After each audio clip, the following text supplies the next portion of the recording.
کہ اس شخص کے لیے ایک دن پورا دن رہتے ہیں اور پورا دن مجھے کھڑا کر کے سنے،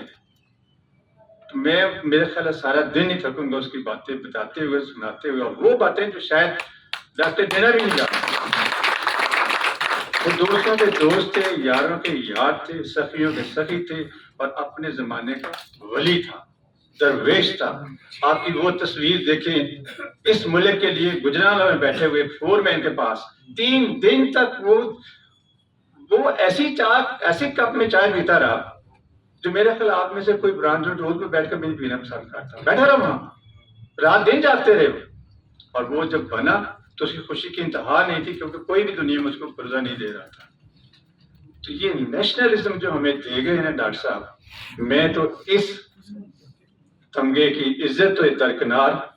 یہ سب سے بڑا تمغہ کہ ہمارے بچوں میں ہو جائے، اور اس توسط سے باقی چیزیں چھوڑتے، چونکہ ٹائم بہت تھوڑا ہے،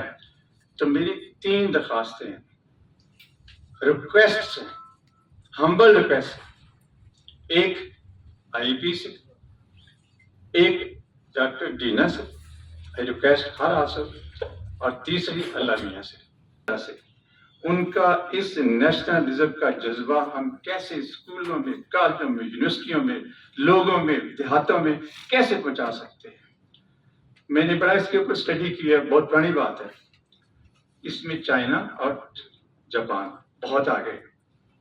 ہر اسکول کے اندر ہر ٹیچر کا، ہر اچھے بندے کا، ہر گھر میں، ہر محلے میں اسٹیچو لگا ہوا ہے، چائنا میں بھی لگا ہوا ہے۔ لوگ گزرتے ہیں،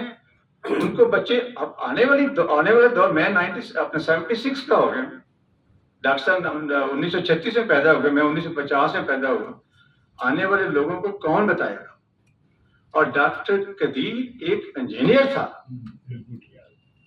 یہ ہماری لائبلٹی نہیں ہے، ہمارا فخر تھا۔ ہمارے لیے یہ بڑا ضروری ہے کہ ہم جتنا بھی قربانی دے سکیں، ہم سب ڈونیٹ کر سکیں، ہر کالج میں، ہر یونیورسٹی میں، ہر ٹیکنیکل سکول میں یہ ان کا اسٹیچو بنا کے رکھیں، تاکہ بچے پوچھیں گے کون تھا اور ہم ان کو خطاب کر سکیں۔ ڈاکٹر جنا سے ہے، پتہ نہیں آج انہوں نے کس ٹاپک پہ بولنا ہے۔